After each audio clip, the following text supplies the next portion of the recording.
حضرت ابراہیم علیہ السلام کی عادت مبارکہ تھی کہ رات کا کھانا کبھی اکیلے نہیں کھاتے تھے، کسی نہ کسی کو ضرور مدعو فرما کر کھانا نوش فرماتے تھے۔ ایک رات حسب عادت اب کسی مہمان کا انتظار کر رہے تھے کہ کسی نے دروازے پر دستک دے دی۔ اپنے دروازہ کھولا تو دیکھا وہاں ایک 80 سال کا بوڑھا تھا۔ اس نے کہا کہ مجھے کچھ کھانے کو دے دو، مجھے بے حد بھوک لگی ہے۔ حضرت ابراہیم علیہ السلام نے خوش ہو کر فرمایا مرحبا مرحبا، اس آدمی کے ہاتھ دولیں، اس کے سامنے کھانا رکھا اور کہا بسم اللہ کیجیے۔ وہ بوڑھا بولا میں بسم اللہ نہیں پڑھوں گا کیونکہ میں مجوس ہوں۔ حضرت ابراہیم علیہ السلام نے غصے میں آ کر کہا کھڑے ہو جاؤ، میں مجوس کے ساتھ کھانا پسند نہیں کرتا۔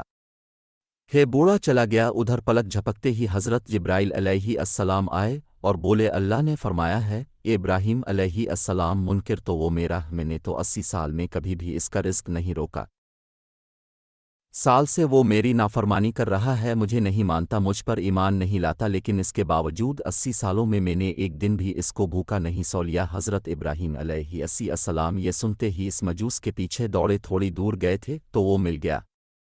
اب علیہ السلام نے فرمایا اے اللہ کے بندے مجھے معاف کر دو اور میرے ساتھ چل کر کھانا کھا لو، اب کی وجہ سے اللہ مجھ سے سخت ناراض ہو گیا ہے۔ مجوس بولا کہ کون اللہ؟ اب علیہ السلام نے فرمایا وہ ذات جس نے ساری کائنات کو پیدا کیا ہے، اللہ وہ ہے جس نے ہر شے کو تخلیق کیا اور خوبصورت شکل میں ڈالا، اللہ وہ ہے جو تمام مخلوقات کو رزق دیتا ہے، جس نے تجھے اور مجھے اب تک زندہ رکھا ہوا ہے۔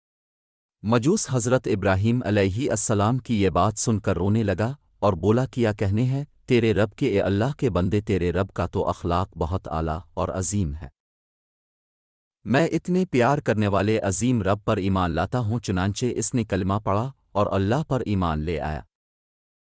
دوستوں ہمیں نفرت گنہگار سے نہیں بلکہ اس کے گناہ سے کرنا چاہیے۔ جو کوئی بھی انسان کسی گناہ میں مبتلا ہو ہمیں اس سے نفرت نہیں کرنی چاہیے بلکہ اس کے لیے ہدایت کی دعا کرنی چاہیے۔ اللہ ہم سب کو سمجھنے اور نیک اعمال کرنے کی توفیق عطا فرمائے، آمین یا رب العالمین۔